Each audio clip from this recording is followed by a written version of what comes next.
because we've got an expert here joining us, and we've got Caleb Nale from Beware of Bulldogs podcast. Caleb, thanks for joining us.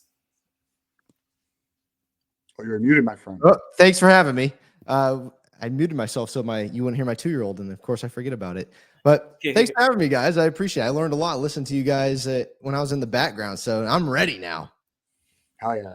Yeah, we are too, man. We are excited for this matchup.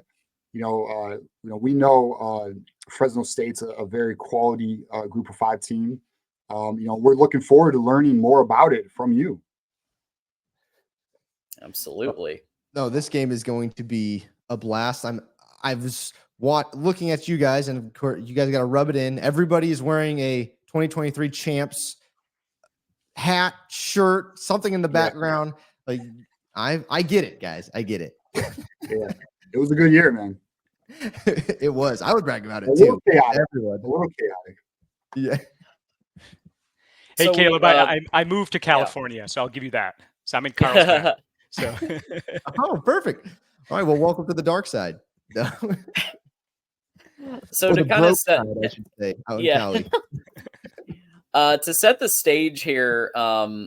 So to let everybody, the first thing we like to let everybody know when they can expect things to happen, right? So this is happening on NBC Peacock, 7:34 p.m. Eastern kick on Saturday, and then we've got kind of to get your perspective on Fresno State and kind of what where you're at.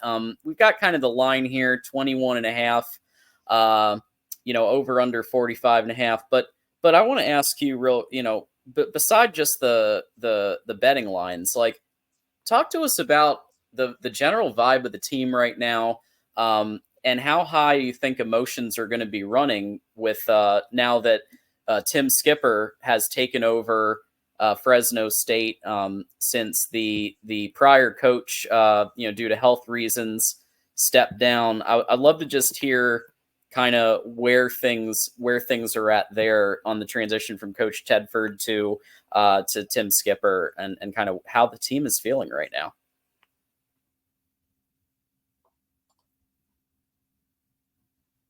Can you hear me? Yep. Okay.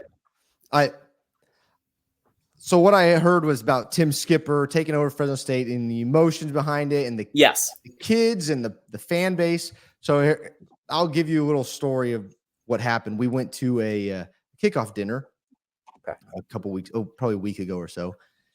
And we're sitting at the table, and they were introducing Tim Skipper to all the big money donors and things like that. Well, what I can tell you from my parents' generation and the generation before them is they absolutely love Tim Skipper. Skip was a tiny linebacker who, and I believe if the story may be correct, you might have to double check me on this, but when Pat Hill came in, Skip said, or I believe it was Pat Hill came in, Skip said, "I'm a scholarship player." Pat Hill said, "Yeah, no, you're way too small. And you play linebacker?" No. After the first practice, Skip made every tackle. He said, "Yeah, you can have your scholarship back. That's fine." That's the type of person he is today. He attacks everything.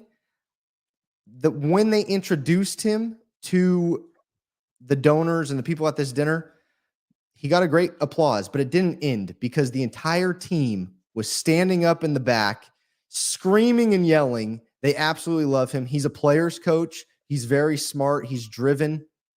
He really represents, I would say, the Valley well. He was overlooked at the Central Valley in California. I don't know if we are, but we think we're overlooked. Blue collar workers here working in the fields, a lot of farming going on here, and so it's a grind out here. And to play football out here, we believe we're looked over. To play football, you got to be tough. Skip is that guy. He was raised that way. He played that way, and our players appreciate that, and they understand that he gets it to be in their shoes. And so the fan base, the kids, the players absolutely love him. We're really excited for Skip. And by the way, I should mention, he played there. He coached there with Pat Hill. Then he left. He did his own thing. But then he came back and he coached under Tedford, and he's been here. It's so nothing really is changing. A lot of people are looking past Fresno State because, well, we have a new coach. Well, everything is really the same. Same OC, same DC, same special teams. The only thing new is a tight end coach, I believe, and that's not going to make the biggest difference. The culture is still the same. Everything is the same. So everyone is really excited. It just came out this past, I don't know if you would call it off season, but we had the most giving ever to Fresno State athletics.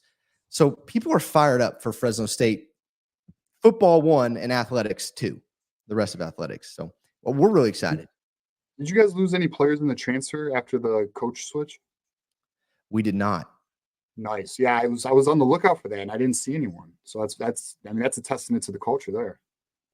Yeah, there were rumors of players being offered, but I can't say that for if that's true or not. But there's rumors of that. Of course, we all know what's going on.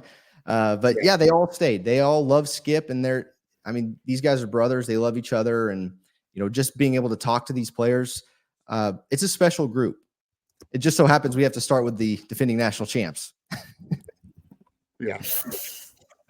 Tough first game. I mean, Caleb, one thing that you said that stuck out at me, and then I'll let Ferris give any points, but one thing you said that stuck out at me is that the culture, the general program is staying the same. And while it's very different circumstances to Michigan, I mean, Sharon Moore being selected as the head coach after being the OC, the O-line coach, and kind of going up through the program meant, again, the same thing. Like the culture of Michigan was not drastically changed. More coaches obviously left for the Chargers and for the Seahawks in our situation. But I see what you're saying, Caleb, from the perspective of keeping the culture intact. That's important. And I'm glad you guys have been able to do that. Yeah, and speaking about culture there, Caleb, Fresno State doesn't seem to get intimidated, in a lot of games. So, do you think that's due to the culture? Do you think they're able to punch above their weight class? Hopefully, you're still there, Caleb. Yes, I'm here. I can hear you. Okay. Yeah, no, grit is the word that comes to mind and that we use a lot. I think people talk about the Pat Hill days when he was coach here, but it really started when Sweeney was coach here. And we had guys all over the field, NFL talent. Should be Hall of Famers, NFL Hall of Famers, Henry Elward, guys like that. They punch way above their weight class.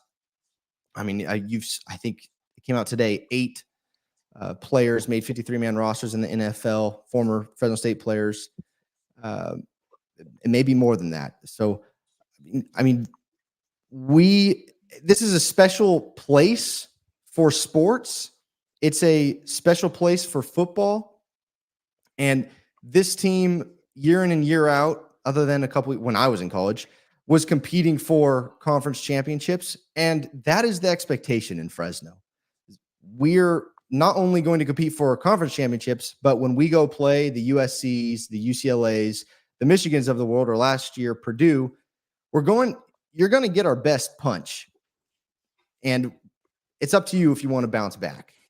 So, and I think that's just the culture of that they have established since Coach Sweeney, and Tim Skipper's only going to continue that culture. Because he was part of it. He is a Fresno State Bulldog.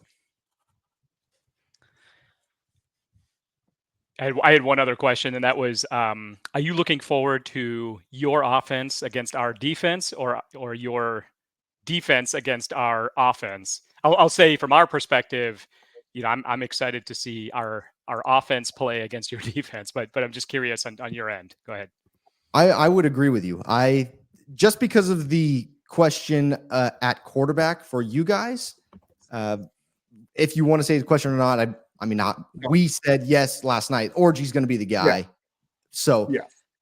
So we're talking Orgy, and then you have your tight end Loveland and Donovan Edwards. We're really excited to watch those guys. But I think the most overlooked team in the Mountain West and the side of the ball that's overlooked the most is Fresno State defense. I think, we had a 5-star high school recruit from USC, Corey Foreman, transfer. He's our edge rusher. Devo Bridges is returning. We have good interior defensive linemen. Our linebacker core is very deep this year and very experienced. I would say we have the 2 best corners in the Mountain West. Cam Lockridge is coming back from injury. He was out last year. And so, I'm a little biased. We had him on the pod. Great kid. By the way, Ken Griffey, he's related to Ken Griffey Jr. I believe he's his nephew. Nice. But freak athlete, and then 2 returning safeties. So our defense should be good. It shouldn't be overlooked. Now, the biggest question mark, if you really want to know if everyone the biggest question mark for Fresno State is our offensive line. And that's what's terrifying is your D line is deep and very good. Now, I'm just hoping that we do something that Georgia Tech did and could do some pre-snap motion. I would say Michigan's defensive line is better.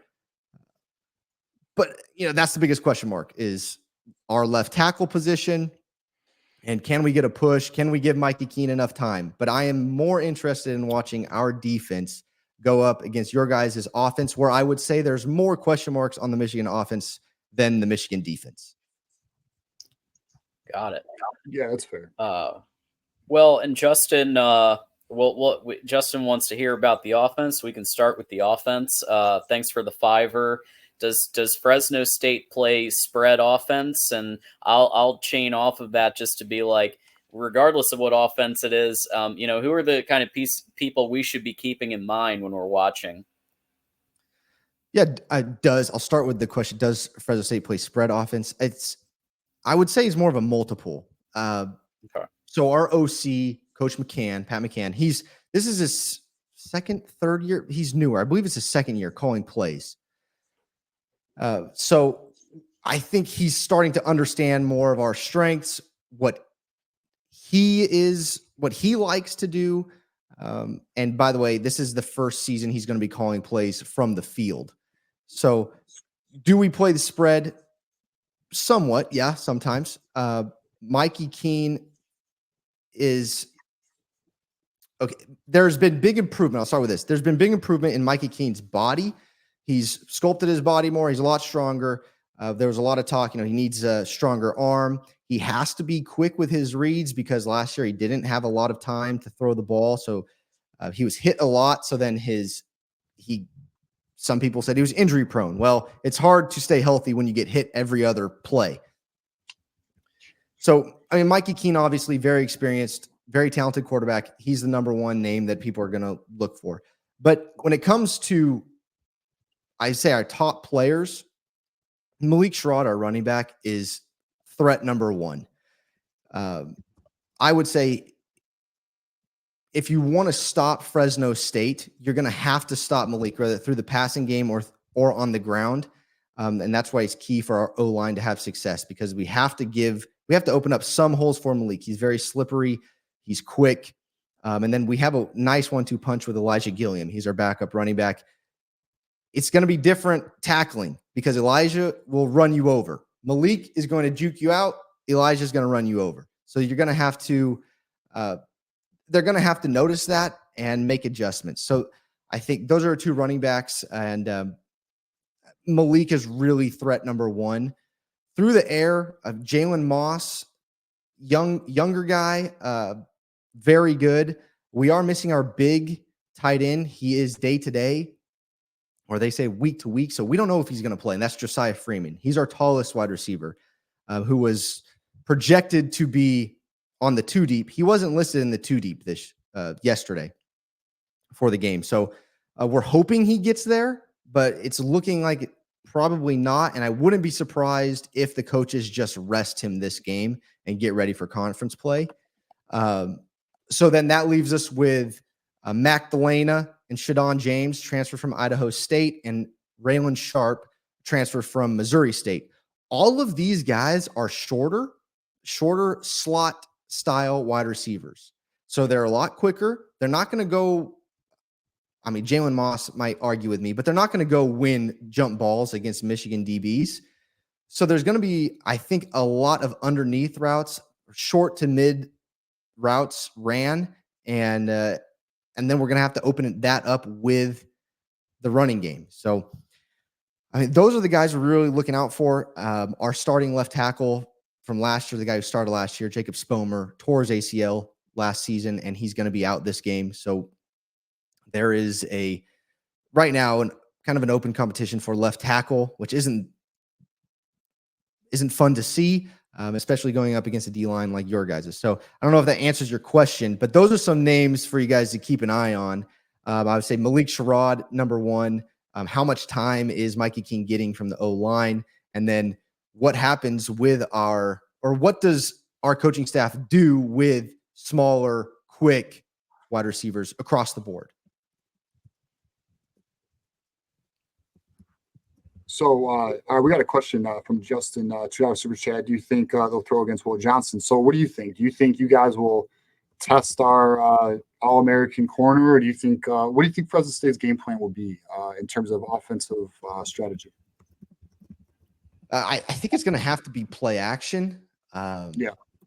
And I mean, that's going to have to be set up with Malik Sherrod and Elijah Gilliam getting some, 3-4 yards on first down. I'm not saying that's going to happen, but I think if we really want an opportunity to test Will Johnson and very good DB room,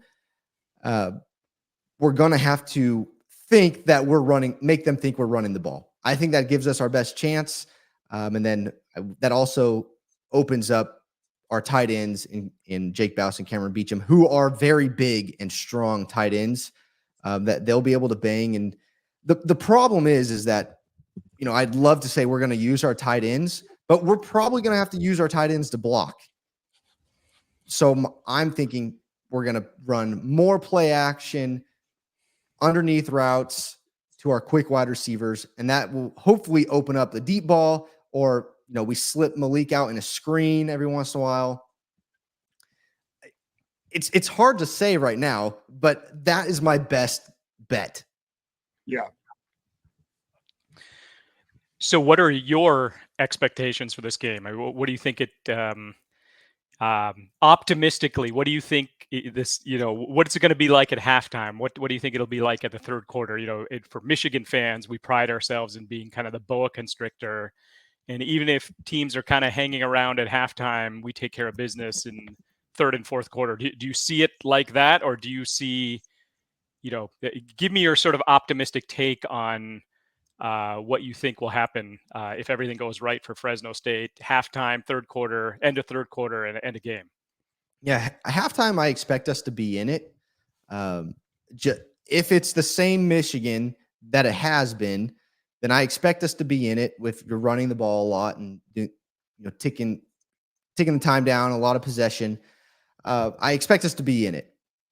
Now, if Mikey can play a clean game and we don't turn the ball over, I expect us to be in it into the fourth quarter if we can play a clean game. Realistically, I do. I expect us to cover. Now, I'm a homer and I'm extremely biased, but this is one of the few times where I think it's going to be really hard for us to win.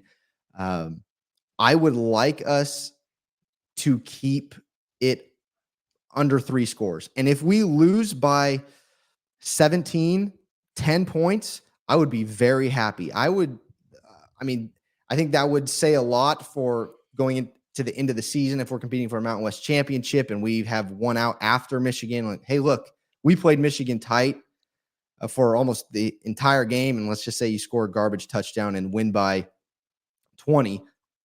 I think that helps us a lot. So realistically, I expect us to cover. I think it's a 2-score game, maybe a 3-score game, maybe win by 17 points. And the reason I say that is because it's week 1. Everybody's figuring stuff out. All that we're going to need is, Orgy to have misread something underneath. Cam Lockridge picks it off, pick 6, or, something like that. And all of a sudden it's a closer game than it really feels like. Michigan probably dominates the whole game, but it's closer. But the scoreboard shows that it's closer. That would be my guess. But, last night I predicted, us to knock one through and win 27-26. So I'm just saying. Wait, wait a minute. We got prediction. Wait, hold on. We're getting ahead of ourselves. We got predictions in a little bit here. We'll get back to this. Yeah. Two more on your offense that are super chats. Justin with the 5. Do you think Fresno State's quarterback can figure out Michigan's pressure and blitz packages? That was kind of our conversation in our preview. We recorded last night, so I'm kind of giving away predictions, but that's coming out tomorrow.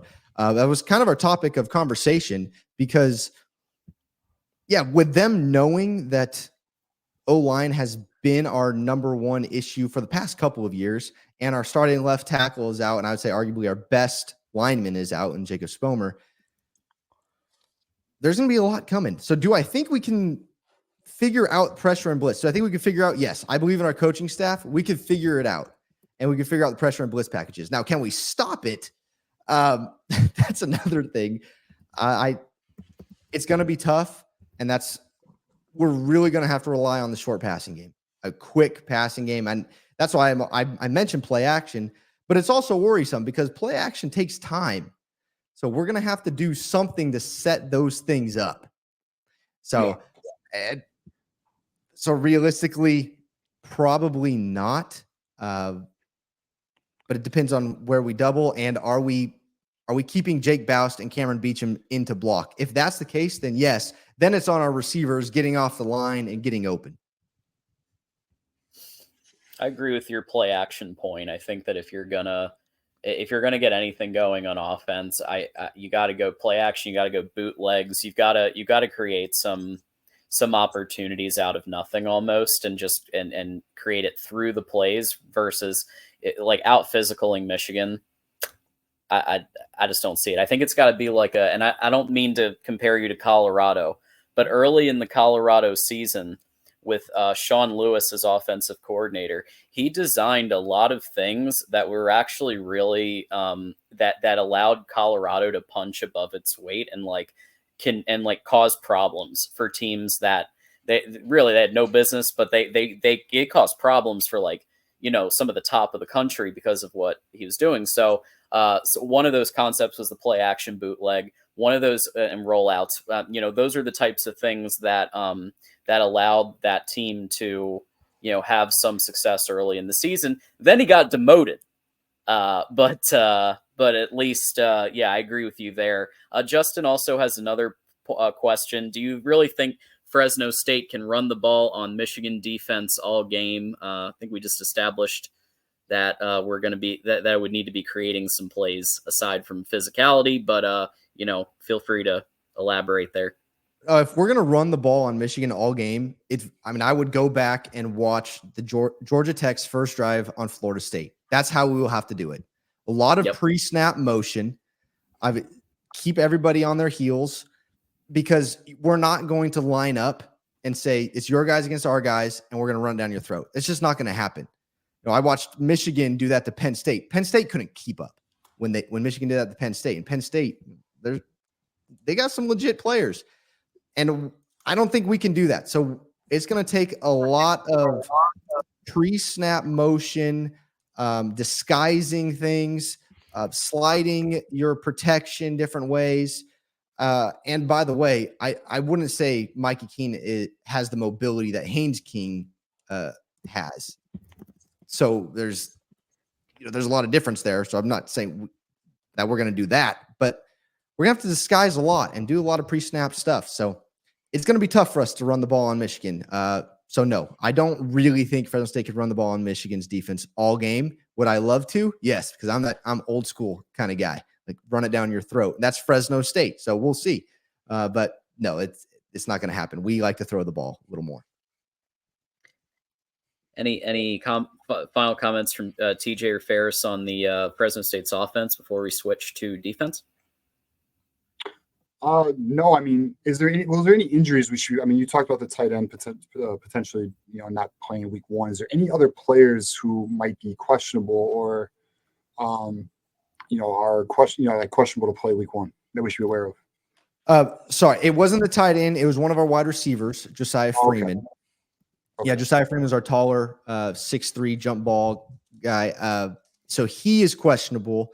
And then our left tackle is out. But other than that, offensively, we're good to go there. So, I mean, I am going to miss Spomer and Josiah Freeman. They're probably my two favorite players, other than, I mean, Jalen Moss is very good, but I like height. So, so your left tackle is going to be out. Does that concern you? Or? Yes. Yes, very much so. Okay. I mean, do you know about who's filling that role? Are you familiar with them or? Yes, I am. So Torian Penwright is the listed starter. And then we had a transfer come in, not last year, but 2 years ago, Kingsley Ugwu from Kansas State. So on the 2 deep, it is listed as Torian Penwright or Kingsley Ugwu. So I don't even think our coaches know who's going to start. They put or. That could be a problem for us. The other thing that we have seen was last year or 2 years ago, I think it was last year, the first game we had our 2 deep come out. Excuse me, this was 2 years ago. Our 2 deep came out, and when it came to the O-line, we had 5 different starters run out on the field than what they put on the 2 deep. And this is the same coaching staff that did that. So I couldn't tell you that this is going to be the exact starting offensive line that comes out, that walks out on the field Saturday, but it's most likely going to be those starting 5 that are listed, unless they move somebody that, let's just say, backing up the right tackle over to left tackle, things like that. I don't think that will be the case, but they reserve the right to change their mind up to game time. So, now, the guys starting at left tackle this weekend are both seniors. They have experience. They have snaps, but it's going to be tough. It's going to be really tough. We got a super chat from Justin, $5 super chat. He says, Fresno State will not confuse Michigan's defense at all, and our defensive edge players will lock down the outrun plays. Yeah, we got some feeling a little confident. Our fans are a little confident. I'm sure you can understand. As they should be. You guys won the national championship. Feeling confident. Yeah, John. So I think did you want to hit on Fresno's defense versus our offense? Yeah. Well, thanks to Justin for contributing a couple times here. Really appreciate that. But yeah, so here's the thing. I don't know if you were here when we were talking about the fact that so I think the conventional wisdom was going to be going into this season that Michigan's defense was just going to be so dominant that Michigan's offense in practice wasn't going to be able to really contend as much. Defense would win. I thought defense would win like every time that they played. But what's actually happened is that Michigan's offense has beat the defense in multiple times, which surprised the hell out of me because I didn't think that was going to happen. So the line is holding up better than early than we thought. And just in general, things seem to be gelling. I would love to hear what kind of the game plan might be for Fresno State's defense to contain, especially now that we're thinking Alex Orji is going to be QB1, but of course they're not going to say anything until snap 1 of that game. I don't think they're going to. Well, they might bounce, but I don't know. I think they might play some jiu-jitsu. We'll see. There's some word maybe tomorrow. Maybe tomorrow. Sean said maybe Wednesday, but then he said maybe the day before or maybe right before. Okay. So we'll find out together. We'll find out. But the bottom line is, what do you think the plan might be? Because there would need to be a QB run that would need to be contained. Obviously, the run game with Edwards, Khalil, the Colston Loveland, 6'5" tight end who's being used as a receiver and a tight end. How does what? First of all, tell us a little bit about Fresno State's defense. Is it like more of a blitz? Is it more of a zone? Is it more? What's kind of like the style of the defense? And who should we be looking out for on the defensive side? Yeah, we do a lot on defense. We will play whatever defense benefits our players the most. Coach Coyle He's our defensive coordinator. He spent a lot of time in the NFL. He is not afraid to move things around, change things up. I spoke with my co-host, his name's Caleb as well, yesterday. We were throwing things out there. And in our opinion, we think a 4-3 defense would be best against Michigan. Just be stack 7 in the box. Now, what we tend to do is we have a nickel. So we really run a 4-2-5. Nice. But we have 3 very good linebackers that I would love to see on the field. That are, one is very good in coverage. His name is Phoenix Jackson. Tuasivi Nomura was a transfer from USC. He didn't play a whole lot last year. He's back this year. He's actually been named captain. He's very good. I'm excited to see what they do with him. They could blitz him off the edge, or he will go play edge rusher. He can also play linebacker. Excuse me. And then Malachi Langley, he's been here forever. He eats up every tackle. Those 3 are going to be very good at the linebacker position. If what I'm hearing is true, and I believe you guys, by the way, and I believe it just for the fact that, I believe what you're saying about the offensive line is true. They're better. They're deep because they play against your D-line every day. And when I was in high school playing sports, and when I play on the basketball court now, I want to play against the best because they're going to make me better. And they ultimately do. So I believe that about Michigan. And I believe the defense make the offense better and vice versa. So, but one of our strengths is going to be our edge rush. Devo Bridges and Corey Foreman and Jazon Jacks are 3 names I would keep an eye out for, because they're going to bring it off the edge. Now, and I think we should blitz a lot as well, just because Orji hasn't had the amount of snaps that a lot of quarterbacks had. He's newer to on-field play in the big house. I mean, he's done it. I watched him do it, but he's newer. So I think when it comes to Fresno State defense, we're going to do same thing that I said on offense. We're going to show a lot of different things. We disguise a lot of blitzes as well, very much like Michigan. But I guess the biggest question is, and we're going to have to wait and see, is can our D-line get any push? And I believe off the edge, we can. I do believe that with Corey Foreman and Devo Bridges. So it's just disrupting Orji and putting him into quick decisions and tough throws. Yeah. Okay. All right. So then what about your DBs? You've talked about essentially your kind of, your linebacker core front 7 a little bit. DBs, I mean, do you think, Michigan actually has a little, this is where we do have question marks. You kind of brought this up earlier. Our offense has more question marks than defense. But we do have playmakers like Colson Loveland, and we do have a player by the name of Samaj Morgan who played a lot as a true freshman last year. Tyler Morris is our alpha wide receiver. What do you think you guys have the capabilities on the back end to at least make the game competitive from that standpoint? I do. Cam Lockridge is very good. Alzillian Hamilton got better as the season went on last year because Cam was out last year, so Alzillian got to play a lot and got the experience. So with both of them back and being healthy, I feel confident in our corners. But they need to be able to communicate with our safeties and our linebackers. Is the communication there? I don't know. What I always say is that DBs and safety, really, football teams should really take marriage communication classes because they need to know how to communicate. So do we know how to communicate? I don't know. I couldn't tell you that now. Dean Clark at safety, he's a returner. Cameron Braca starting at safety, he's a returner.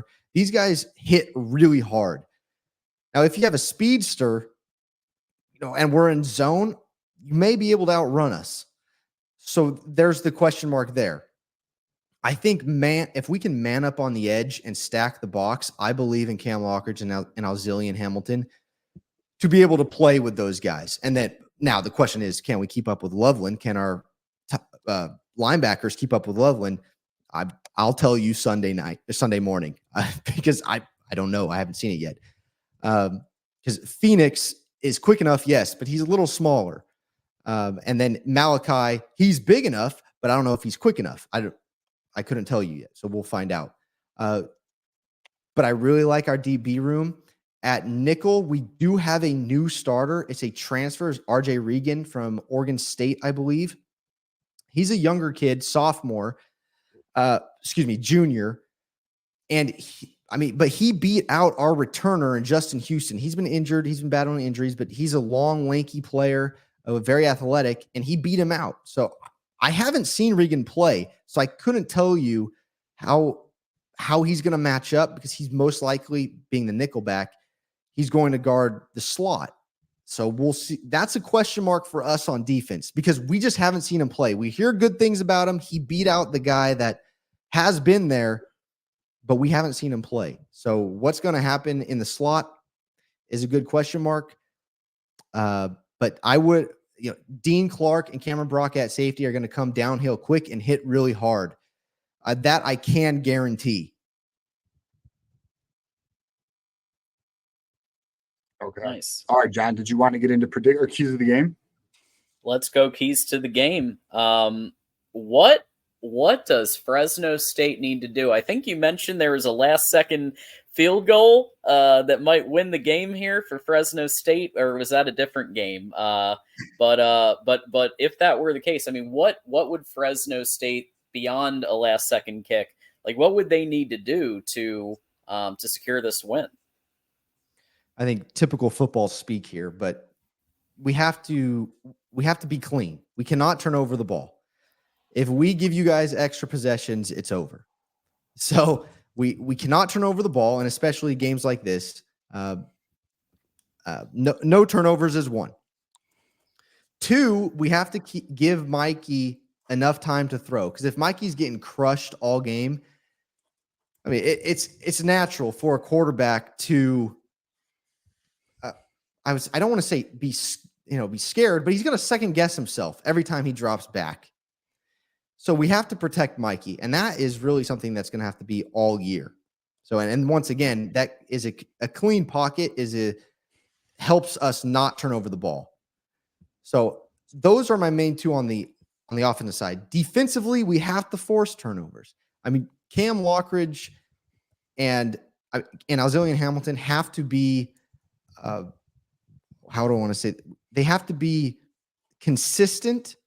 They have to be they have to be in communication with everyone, and then we can't get beat over the top. That's the last, because I think it's going to be really easy for a defense to fall into the trap of run over the top. We can't fall into that trap. So we can't get beat deep. We have to stay consistent, and I think we just have to wrap up and tackle. I think with Donovan Edwards and your fifth-year running back who's coming in behind him, I mean, he's fifth year. He's been working out for a long time. I'm sure he's strong, and he knows exactly what to do. So, but we have to be able to wrap up. At first contact, we have to take him down. No, nothing after that. So I'm not breaking any news here, but we have to turnovers. We got to tackle. I don't want to get beat over the top, because I think it would be really easy for Michigan to do that after running the ball 8 times in a row. And then offensively, when you play a team that's better than you, you can't turn over the ball. We have to at least win the position battle, as in the field position battle. And then I want to come away with at least 3 points every time, because otherwise it's going to be really hard for us. And I don't want to be playing from behind, obviously, but too far behind. Well, Caleb, real quick, and then we'll get to any backups, any other questions here on the keys to the game from the Michigan side also. But Keith, which is literally to your point that you mentioned a minute ago about protecting your quarterback. Keith, who's a member of our Connor Stallions espionage tier of membership, just gave us a 5. Please, please, please get a message to your QB to keep his head on a swivel. You Bulldogs have never seen a defensive line like ours. Now, that's peak Mason Blue right there, Keith. I love it. So with that said, TJ Ferris, thoughts on keys to the game from the Fresno State perspective, or of course the Michigan. Well, let Ferris take it. Go ahead, Ferris. Yeah. So I when I look at games like this, I think optimistic, realistic, pessimistic. I kind of have a range. I'll talk pessimistic first. Remember the Bowling Green game from last year? That game was 14-6 at halftime. JJ had 3 interceptions that game. JJ McCarthy had 3 interceptions that game. He only had. Do either of you know how many interceptions he had for the whole year? He had 3 interceptions that game.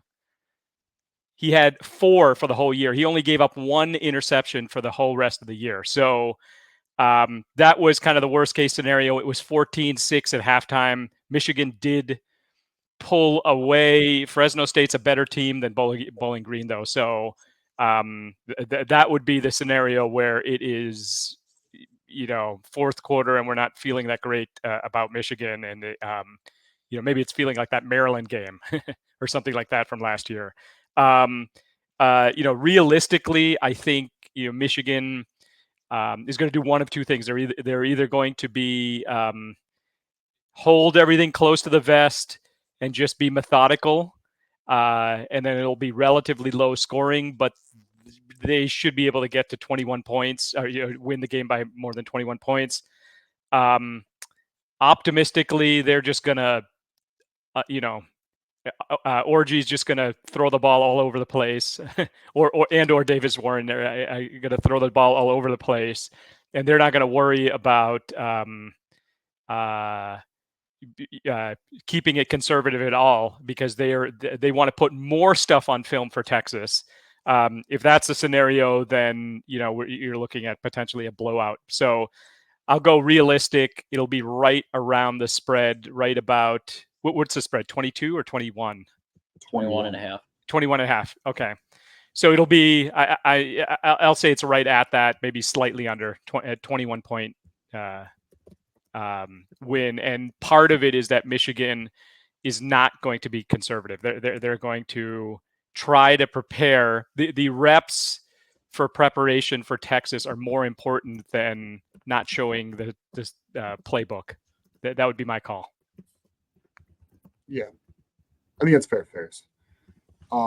Yeah, I mean, keys of the game for Michigan, I think, are obviously limit turnovers. I think we're going to do that. I mean, it's just, to be honest, though, I really think if our defense can play to what we think it can, then it's just on the offense to play its game, right? Get the ball down the field, score points. It doesn't have to be touchdowns, get field goals. I mean, we like to see touchdowns, and I'm sure if we don't get touchdowns and we do settle for field goals, we'll be hearing it, John, in postgame. But at the end of the day, score points, shut them down.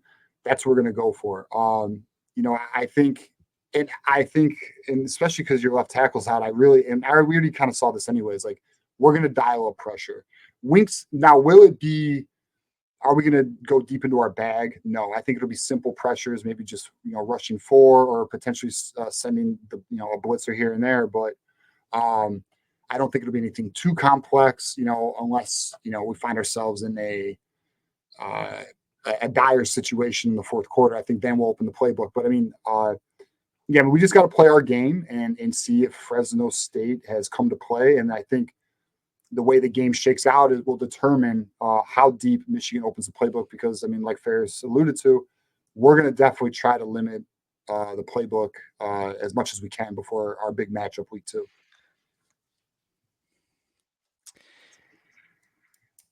Yeah, and I believe this $2 chat is due to my comments with Caleb. Caleb, you may want to look at our comments, because we drifted. Many of our fans drifted into all kinds of rural country talk, as well as mountain man flexing talk. So I think that you should look at it. So I think that is referring to that from Justin. So yeah, Homestead, right? Home on the range, and of course you can always rely on Nick with his $1.99 kamikaze super chats. U of M 56, Fresno 10. Alex Orgy, this is very specific. Alex Orgy has 29 stiff arms. So Nick is just putting that out into the universe. Not 28, not 30, 29. So okay. multiple stiff arms on in several plays is what I would guess, right? So I think so. All right, so let's go around the horn. It's prediction time, folks. Here at the Michigan Football, the voice of college football. And we will start with our special guest, of course. Special guest goes first. So what do you think is going to happen in this? And who you got? What do you think the score is going to be? All right. So do I think Michigan is going to win? Yes. Okay. Unfortunately, I would love my Bulldogs to go 17-0 national champs, but and I will pick that, by the way, if we go that far. I will pick them to win every game. And that's why I picked 27-26, because I don't pick them to lose. But realistically, and I prefaced my prediction on my preview with this. I do think the Dogs play it tight. And my final score is, I'm going to go 26-24. I know that's close, but I do think that our offense will find a way to score some points. And I think there is a turnover in there just because I like our pieces on defense. I really do. And so I think we do force a turnover, keep it close. It might be we score a garbage time touchdown to make it look close, or a field goal or something like that. But I think it's going to be closer than a lot of people expect. If it's not 26-24, it's not that close, I think we do cover and lose by around 17. So give me a really close game, or we do cover and lose by like two scores, 14, 17 points. Okay. Nice. All right. So I'll give my prediction. So I am predicting a 38-13 victory. I think they may get a touchdown. It's either going to come early in the game, because you know how those happen sometimes early in the season. You get one of those first or second drive touchdowns by the opposition, or it's going to come very late in the game when Michigan has decided to call the Dogs off and put the second or third string in. And the reason why I have it at 38 is because I do think Michigan's offensive line is going to be able to handle the trenches and drive and just, handle the game. Now, I will say this, though. Fresno State is a respectable opponent in terms of, being a group of five opponent, and very well could be a little closer than that. I personally do not feel it to be too close, but, we'll find out on Saturday. I think it will be, I think it'll be close to that spread, though. I do. All right. I've done all the math here, and I'm going to go with 32-9. I was going to say 32-8, but then I was like, how are they going to get to 8? So 32-9. That's my Dang. That's my prediction. So what was the over/under on this one? It was wasn't it around 40? 45.5. 45 and a half. All right. So I'm saying the Michigan beats the spread, but with the under then.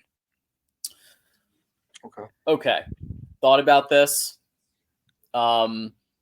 Given obviously all the rules and last year we saw the game really sped up.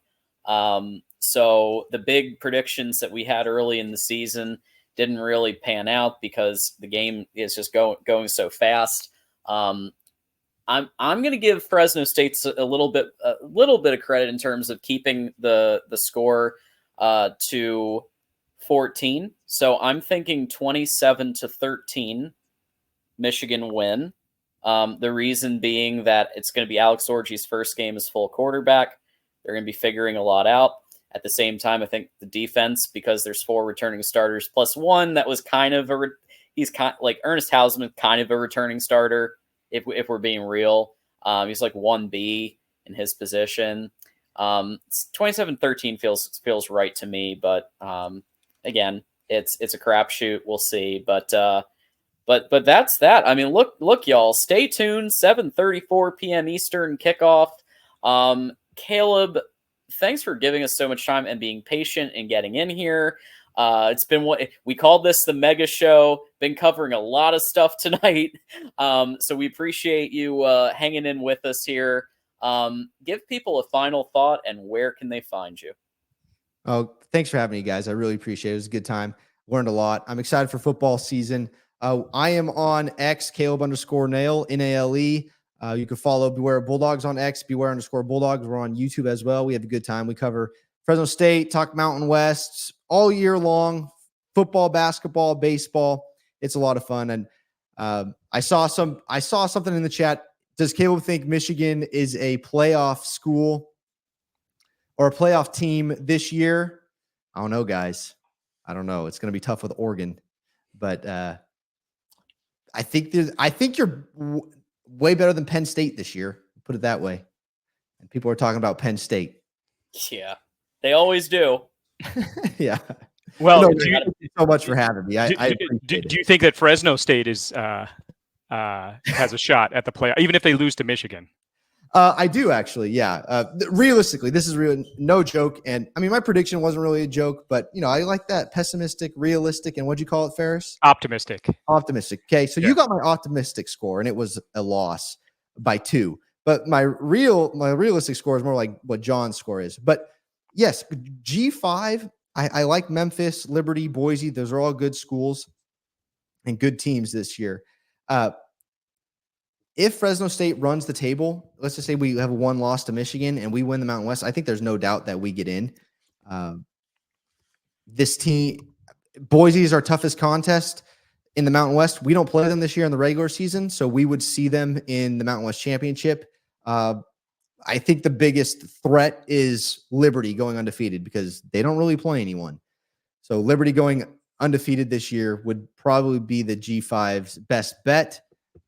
Now we'll see if someone from the Sun Belt wakes up or if Memphis lives up to the hype and runs the table. I think if Liberty or Memphis run the table, they're in.